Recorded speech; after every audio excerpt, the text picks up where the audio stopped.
The Sasquatch, the Sasquatch, oh,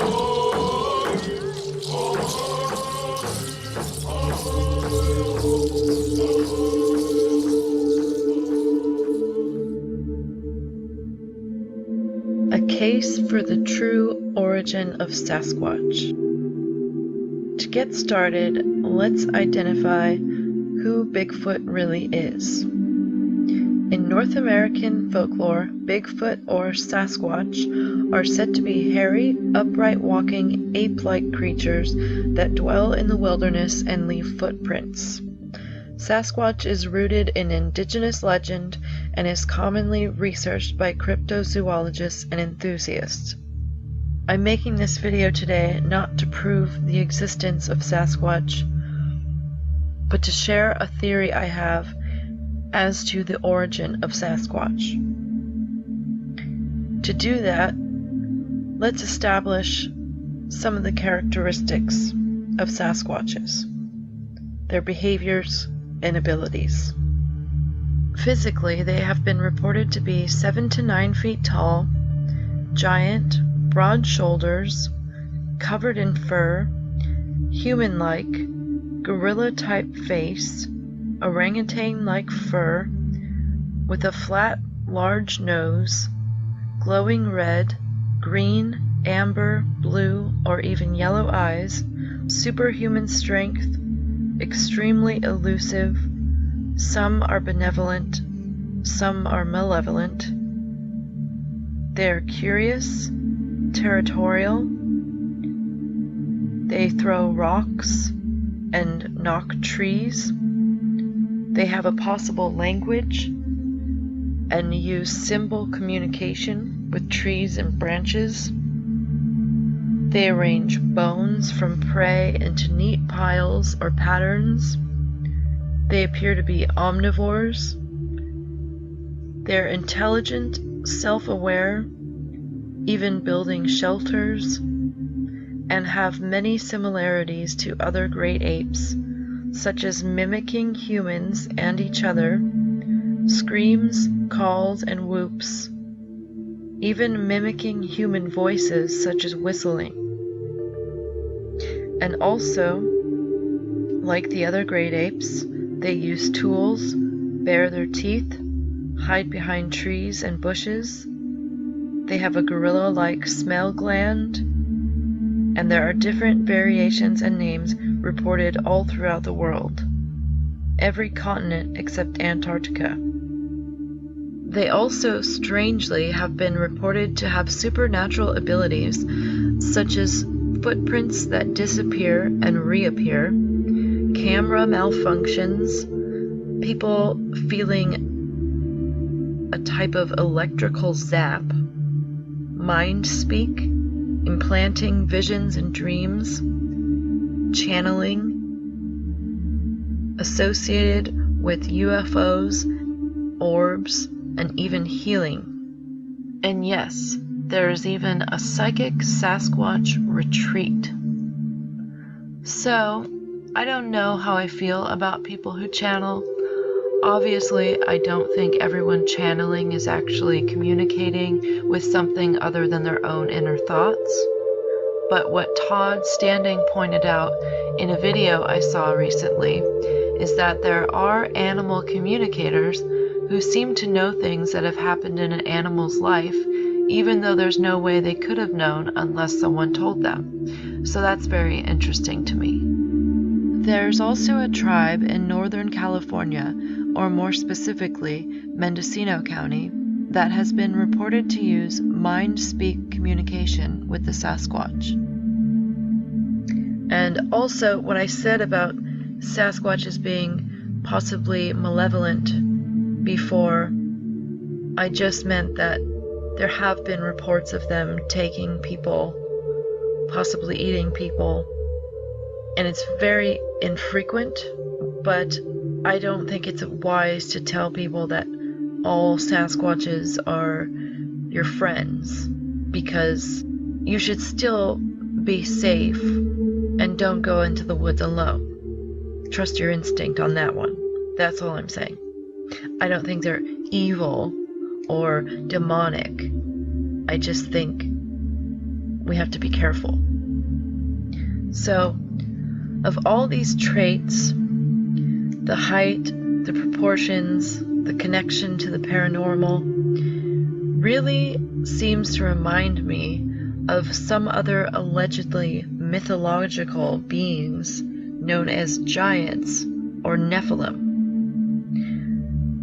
which there's a lot of evidence for, although, like Sasquatch, there seems to be a cover-up of this evidence. So, who were the giants? Well, the giants were beings of human appearance, but of prodigious size and strength, common in the mythology and legends of many different cultures. They were primeval creatures associated with chaos and the wild nature. They have been called the Lord of the Forests, or spirits of the sky and the earth. In folklore from all over Europe, giants were believed to have built the remains of previous civilizations. There are also accounts of giants in the Old Testament, and some of these are called Nephilim, a word often translated as giant. What were some of the giant characteristics, behaviors, and abilities? Well, they were rough but generally righteous characters of formidable strength, living up in the hills and mountains. They fed on raw meat and often fought against dragons. Giants showed different variants and forms, but many were thought to have red hair. I even theorize that they may have been responsible for recessive traits among modern humans. Other English stories told us of how giants threw stones at each other. This was used to explain many great stones on the landscape. But let's dive deeper. Who were the Nephilim really? According to the Bible, the Nephilim were the offspring of the illicit union between fallen angels and human women, as detailed in Genesis. The Nephilim were on the earth in those days and also afterward, when the sons of God went into the daughters of humans, who bore children to them. These were the heroes that were of old, warriors of renown. Some of the Nephilim characteristics, behaviors, and abilities could be described as angelic, because they were half fallen angel, half human hybrids. It is believed they had superhuman abilities. So I went and looked up what I could find on the supernatural abilities of angels, and what I found was very interesting.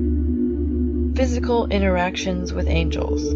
There can be multiple witnesses of angels who appear looking like men. There can be multiple witnesses to lasting physical effects caused by angels, including illness, injury, and death. There can be supernatural occurrences that seem to defy physics in objective reality. Generally, reality follows normal physical laws, except for the actions of the angels. Physical effects can also be caused by angels that, though present, remain invisible. Fallen angels can appear looking like holy angels who look like men, sometimes glowing. Dreams caused by angels can be implanted in a sleep state. Visions caused by angels can include limited physical interactions which can leave physical after effects, such as objects that remain with a person, and bodily effects, even internal ones. Visions caused by angels can manipulate a person's perception of time. They can contain just about anything, and they can seem totally real to a single bodily sense like sight, or to all of the bodily senses, and a person's self-perception is usually that they are in their body.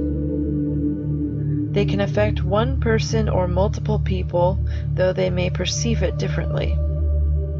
They can occur in a waking state or in a trance state. They can be caused by a visible angel or an invisible angel. They can contain just about any landscape, any sort of characters, and can seem to involve travel, even though the person doesn't actually go anywhere. They can seem so real to the bodily senses that it is indistinguishable from reality, even in the case of people who are experienced with visions. Now let's take a look at some of the fallen angel, demon, and Nephilim abilities. And I'm using those words interchangeably. False dreams and false visions caused by fallen angels. An example would be sleep paralysis and nightmares. They have superhuman strength and enhanced endurance. They can perceive entities that are invisible to humans. They can resurrect or heal people. They are capable of mind control, pyrokinesis, telepathy, injury to humans caused by thought, and destruction of objects with telekinesis.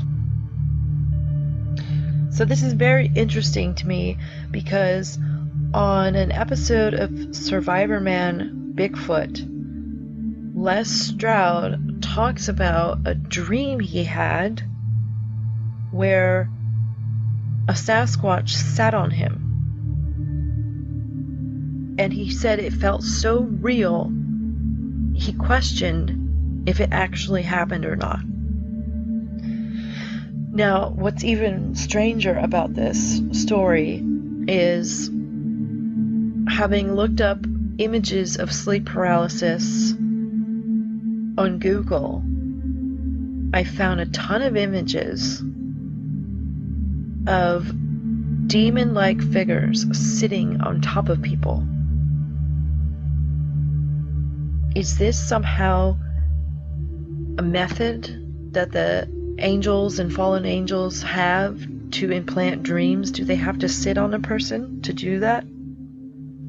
It seems strange, but I found so many images, there has to be something to this. I've had my own experiences with things like sleep paralysis and shared dreams, but I'll save that for another time. In the meantime, I'm only making this video to offer a new theory on the supernatural origin of Sasquatch, whether you believe in the paranormal or not. There's no point trying to convince someone with things of that nature, because it's the type of thing you really have to experience yourself to believe. I certainly have, and there's no denying what I've witnessed. So let's get back to my list of Nephilim characteristics, behaviors, and abilities. Nephilim were human in appearance but giant in stature. They were fierce men of renown who were described as having 6 fingers and 6 toes, and sometimes even 6 arms. Their skeletal remains have also revealed double rows of teeth. They were light-skinned with red hair and other recessive traits. They were superhuman tyrants who threatened the very existence of humanity. They caused fear and terror because of their gigantic stature and great strength. They had bodies so large and countenances so entirely different from other men that they were surprising to the sight and terrible to the hearing. They were also associated with demonic and UFO activity because they were the offspring of fallen angels, and evidence identifying the UFO occupants as fallen angels is plentiful in the Bible. Their disembodied souls are said to become demons when they die. Some were viewed as stupid and violent monsters, sometimes said to eat humans, while other giants tend to eat the livestock. Some were even portrayed as intelligent and friendly. They may have very similar DNA to humans because they are at least half human. All of these traits are eerily similar to Sasquatch descriptions and accounts of the paranormal activity surrounding them. So now that we know who Sasquatch is and who the Nephilim were, let's talk about some common Sasquatch origin theories. Number 1. Bigfoot is a rare North American primate. Many experts believe Sasquatch is a species of undocumented ape.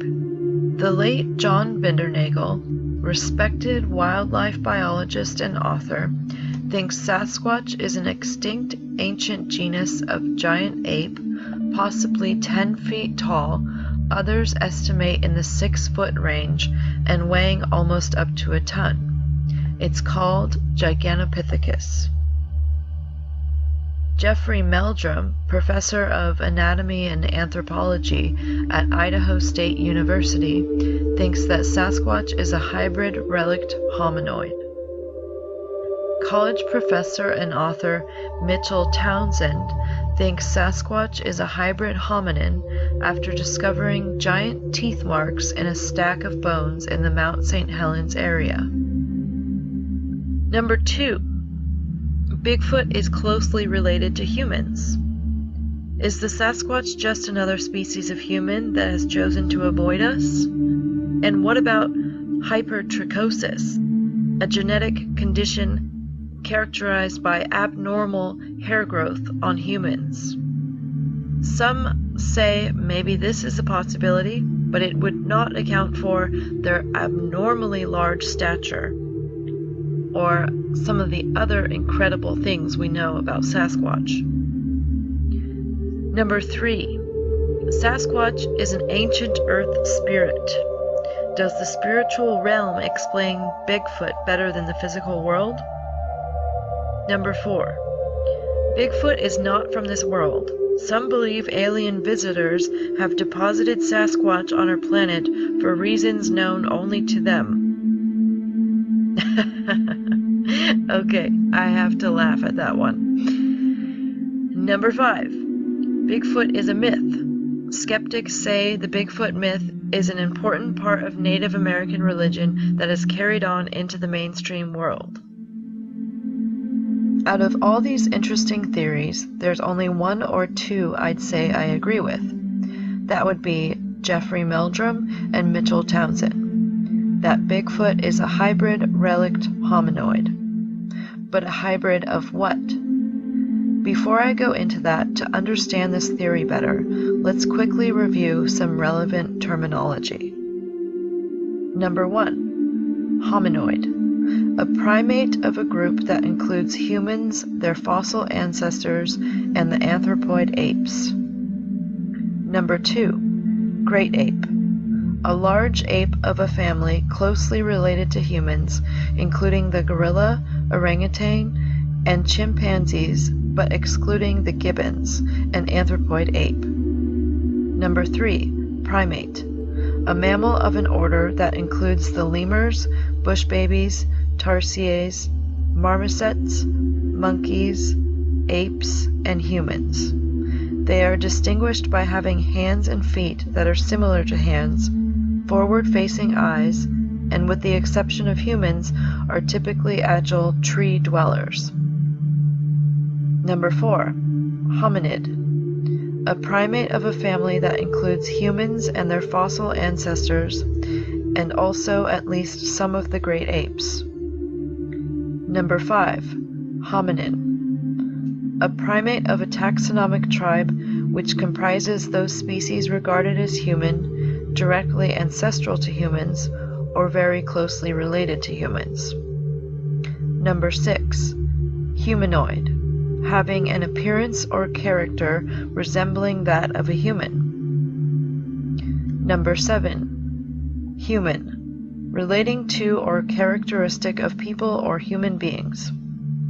I know you know what a human is, but it might be helpful to clarify anyway since not everyone always acts like one. Number 8. Anthropoid. Resembling a human being in form. So now, the point of this video is, who is Sasquatch a hybrid of?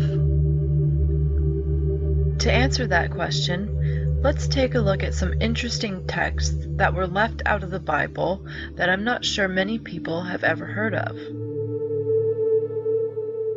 The extra-biblical texts of Jasher, Enoch, and Jubilee go into great detail on the genetic experimentation being carried out by the Watchers, or fallen angels, upon not only humans but also plants and animals as well. Jasher is referenced twice in the Bible as a valid historical source. Could the Sasquatch be one of these experiments? Perhaps an ape-Nephilim hybrid, to be exact? In the book of Jasher, the offspring of the fallen Watchers began defiling themselves with animals, and their judges and rulers went to the daughters of men and took their wives by force from their husbands according to their choice, and the sons of men in those days took from the cattle of the earth, the beasts of the field, and the fowls of the air, and taught the mixture of animals of one species with the other, in order therewith to provoke the Lord. And God saw the whole earth, and it was corrupt, for all flesh had corrupted its ways upon earth, all men and all animals. Jasher 4:18. The book of Enoch also supports this record, saying that after the fallen angels merged their DNA with women, they began to sin against birds and beasts and reptiles and fish. Enoch 7:5-6. And in the text of Jubilee, and after this they sinned against the beasts and birds, and all that moves and walks on the earth, and much blood was shed on the earth, and every imagination and desire of men imagined vanity and evil continually. Jubilee 7:24. The Old Testament contains associated reference to genetic mutations which developed among humans following this activity, including unusual size, physical strength, 6 fingers, 6 toes, animal appetite for blood, and even lion-like features among men. 2 Samuel 21:20 and 23:20. When the Greek Septuagint was created, the Hebrew word Nephilim was translated into Greek as Gigenes. This is the same word used in Greek mythology for the Titans, creatures created through the interbreeding of the Greek gods and human beings. The English words genes and genetics are built around the same root word as Gigenes, meaning breed or kind. Thus, the choice of this word again suggests a genetic component to the creation of these giants. The Gigenes, from Greek Gigenes, meaning earthborn, were a race of 6-armed giants who inhabited the same island as the Doliones in the ancient Greek epic Argonautica. So why were these books mysteriously excluded from the Bible? Is it because they paint a very different version of history than we were taught? If the Bible were to include those books, would it prompt people to demand answers? Is it because they give us a historical account of the Nephilim creating hybrid beasts and humanoids? A truth that they would purposely lie about and cover up for centuries to come? So what am I really saying? I am saying that Sasquatch is just that. A hybrid beast created by the Nephilim with one or more ape species of the time. It seems more likely that it was a few different types of apes that bred with the Nephilim to create these hybrids, because there are still so many variations seen throughout the world today. And here are some examples I've pieced together of the possible ape species that the Nephilim bred with. The first few are the Todd standing photos. Next we have the Indonesian Sasquatch, also known as the Orang Pendek, the Himalayan Sasquatch, also known as the Yeti, and maybe even a Gigantopithecus type Sasquatch. Here is a size chart I made that I hope is starting to give you an idea of why Sasquatches look the way they do. We don't know exactly what Nephilim looked like, but we have a pretty good idea. The elongated Paracas skulls of Peru may possibly belong to Nephilim giants, because their DNA was found to be of a new human-like creature, and radiocarbon dating sets them back to only about 800 years old. I recommend watching Watchers 10 by L.A. Marzulli if you want to know more about the skulls and their DNA results. The elongated skulls also might be the reason some Sasquatch have been depicted with conical-shaped heads.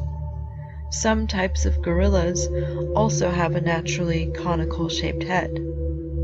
I know this is not science and I'm not a geneticist, but I think you can start to see what I mean, especially with these head and skull comparisons I've made.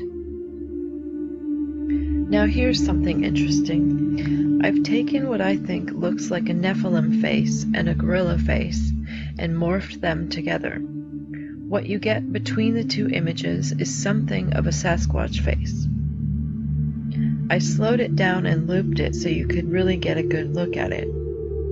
If the Nephilim were really giants with human-looking faces, then this, I feel, is a decent representation. I mean, are you seeing what I'm seeing? Even the alleged Sasquatch skull photo that I found seems to fit in perfectly with the Sasquatch face. The next thing I would like to look at is a footprint comparison. If you cross a Nephilim foot with a large species of ape foot, you basically get what we know today as Sasquatch footprints. Look at these comparisons, guys.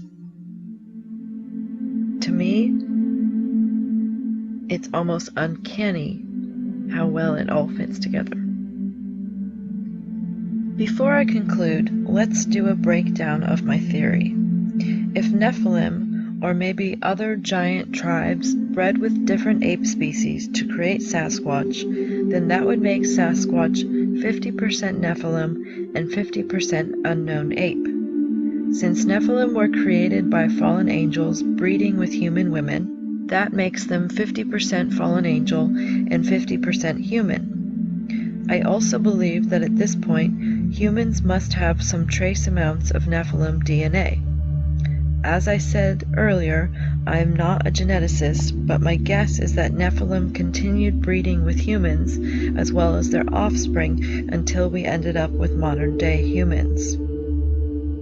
And as I was also saying earlier, I don't think having fallen angel DNA makes any animal, human, or creature inherently evil.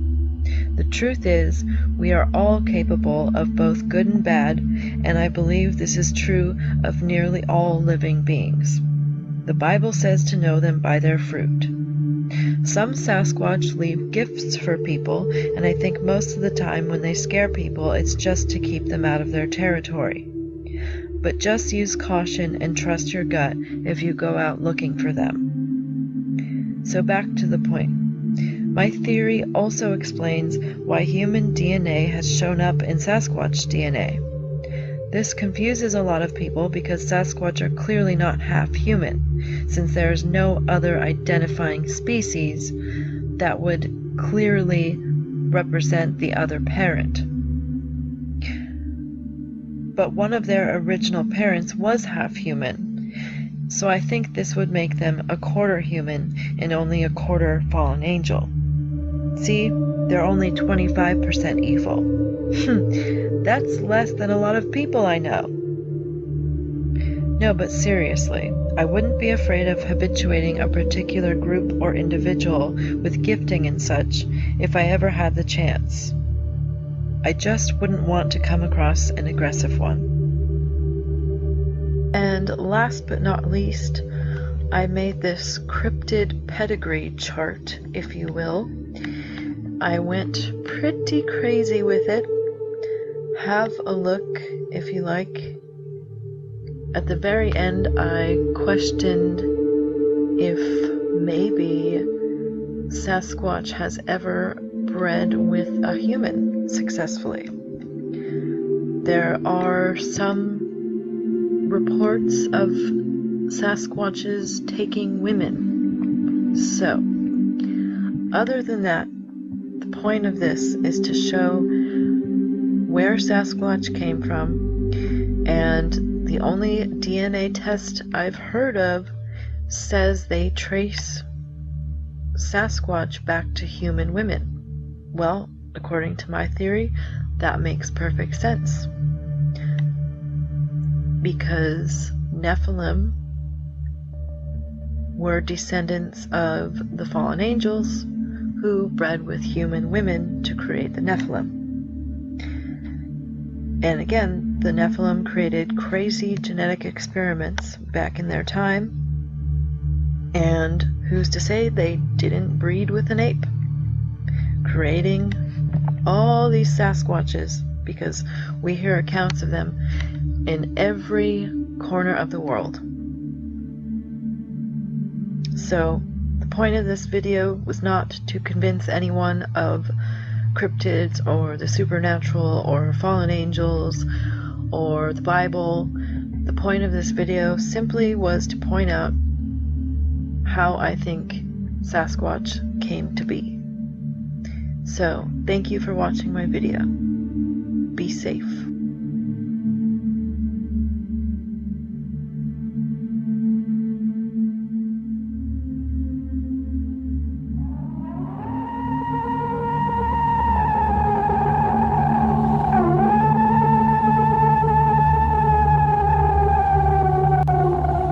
The sound you hear is what some experts claim to be a Bigfoot scream. Hello again. Since making this video, I just wanted to come back and clarify a couple things about where I stand on Todd Standing and the authenticity of his photos. You can see here that this is the same image, but taken with a branch in front of the doll-faced Sasquatch in one and without in the other. As far as his blinking Sasquatch goes, I think that was just a little CGI. It seems pretty clear that this was a hoax, but sometimes you must tell a lie to expose a lie. It also seems that Todd would go to any length to get Sasquatch protected and recognized as a species, which I would have to say is honorable.